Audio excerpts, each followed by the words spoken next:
Is likability something that people are just born with? Is it for the gregarious, the beautiful, the powerful?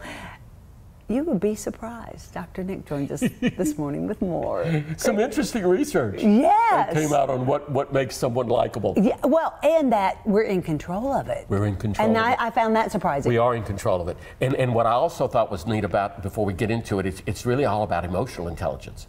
Emotional intelligence, and it will open it up once we start talking about some of the likability, or actually unlikability. Right. It's what makes you unlikable that we're talking about. We are, and I found it interesting, the first one on this list is bragging, but they used another word. I mean, it was some type of bragging. You mean the humble bragging? Oh, that's it. The humble bragging, like, oh, look at me.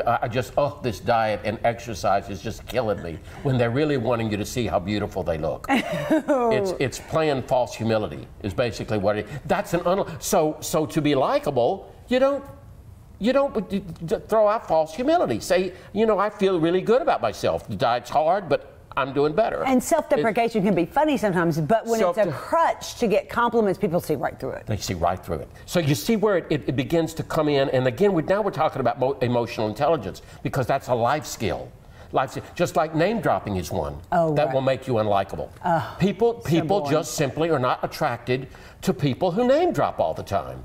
And I'll tell you where I have to be careful with that. Tell me. Personally, I've had the privilege of traveling, and I am always very sensitive about saying, when I talk about it, look, I really am not name dropping. I'm just saying how much I've been privileged and how it has kept me from being closed-minded. People who are closed-minded, I'm telling you, I'm not attracted to them.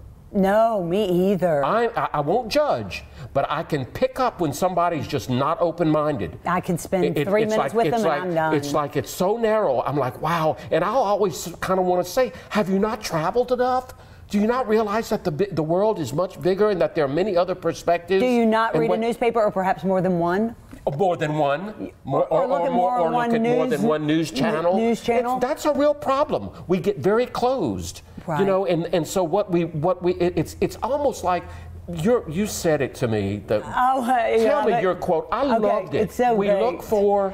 Well, we must all ask ourselves, as we're watching the news, as we're reading the newspaper, if we're only stuck to one channel, if we're only stuck to one newspaper, are we looking for information or confirmation? I just think that is a meditation for life. Because if I'm looking for confirmation, I'm closed. I'm closed. I'm not growing. I'm closed. I'm not stretching myself. Yeah. I'm not stretching myself. And really, that's the only way that we can all come up with our own ideas about how things are, how they should be. It's to sample, really. I mean, hear this and hear that, and then make up your own mind, because nobody should be telling you how to think. It's America. Yes. Because open-mindedness means due diligence. Well, there were a few others that jumped out real quick. One was don't get too close too quick. Don't tell too much too quick. Oh, right. Which I really thought was important. It's almost emotional dumping, right? But I have that problem.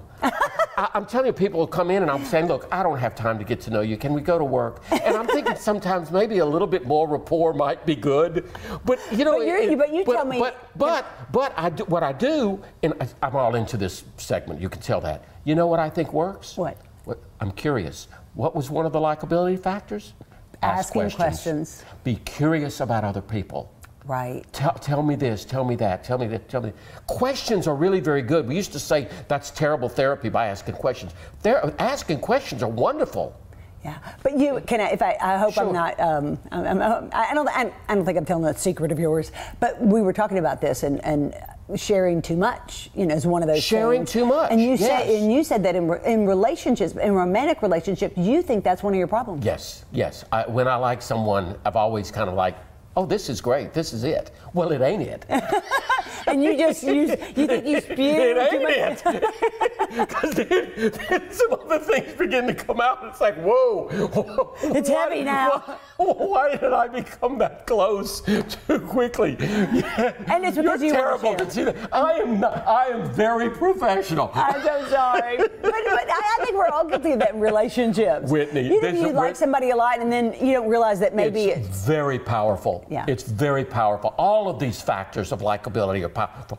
One of the other ones, gossip. Oh, and, you dreadful. know, what if I sat here and I heard you gossip about people for 30 minutes? Don't you think that I'm going to say, Whitney, what do you say about me, baby? You're exactly right. What do you say about me when I'm not around? Here. I just am not. Gossip is just not a turn on. And when I will sometimes fall into it, I want to say, please tell me. I'm not a gossiper. I've never. I don't want to be a gossiper. You've never been. You know, I just don't. I don't like it. I don't like it, and that's another reason why I'm careful not to try to follow sensationalism. Right. Because it can be just gossip. Right. And emotional hijacking. Now that blew me away. I didn't even quite understand it. So let's open that up real quick. Okay. They said they were explaining emotional hijacking as explosiveness and anger and venting and screaming and hollering. And I was thinking, I don't know that I'd call it hijacking, but I know exactly what they're saying. And what they're saying, I believe, is one of the greatest life skills is to have self-regulation. I can keep my temperature at 98.6. My mental temperature. I don't have to blow. I am much more likable when I'm stable. Oh. If I'm an emotional roller coaster, or if you never know when I'm going to drop the bomb and be in a bad mood, that's not very likable. Right. And I wish that everybody in the world would think about that, because you'd never need therapy. No kidding. If we hit self-regulation, you're right. We could be more calm. We could be more self-controlled, self-contained. It's all right if you didn't do that. Doesn't bother me.